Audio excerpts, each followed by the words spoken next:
Remake de La Casa de Papel, Money East Korea reprend l'intrigue qui a fait le succès de la série espagnole sur Netflix mais ajoute une touche supplémentaire qui s'explique par son titre joint économique area. Que veut-il dire? Disponible depuis le 24 juin sur Netflix, Money East Korea est le remake sud-coréen de La Casa de Papel.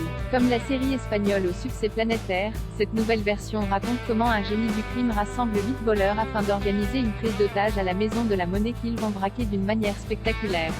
Malgré l'intrigue similaire avec celle de La Casa de Papel, Money East Korea tire son épingle du jeu et se distingue par un fond diamétralement opposé qui se révèle passionnant et qui apporte plus d'épaisseur et de saveur au personnage. Et cela a aussi un rapport avec le titre de la série.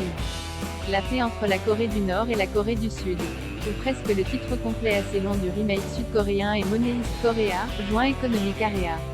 La première partie du titre reprend la dénomination anglaise de La Casa de Papel, à savoir Money East, à laquelle on a accolé Korea. Mais c'est la deuxième partie du titre complet qui nécessite une explication plus précise. Et celle-ci intervient heureusement dès le premier épisode de la série. C'est Tokyo, Jeon Jong-seo, qui nous explique la situation géopolitique et socio-économique actuelle en Corée du Nord et Corée du Sud dans l'univers iconique de Money East Korea, qui se déroule en 2026.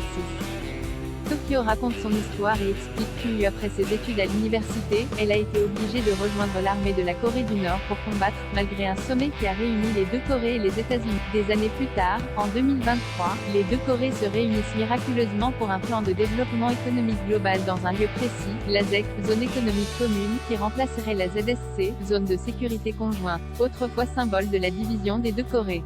Ce projet a pour but de lancer une monnaie unique, grâce à la fabrique de la monnaie et du comité d'unification, et de favoriser les échanges entre la Corée du Nord et la Corée du Sud, mais aussi de permettre à n'importe quel Coréen de voyager et travailler librement.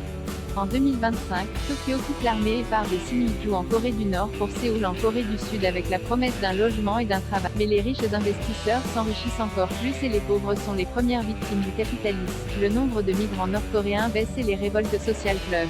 C'est donc ce contexte que va utiliser le professeur Yuji Tae pour réaliser son casse du siècle, qui s'apparente à un coup politique, pour lequel il va tout mettre en œuvre afin d'avoir l'opinion publique de son côté. Le titre joint économique area fait donc référence à cette zone économique commune, issue de l'alliance des deux Corées dans la série.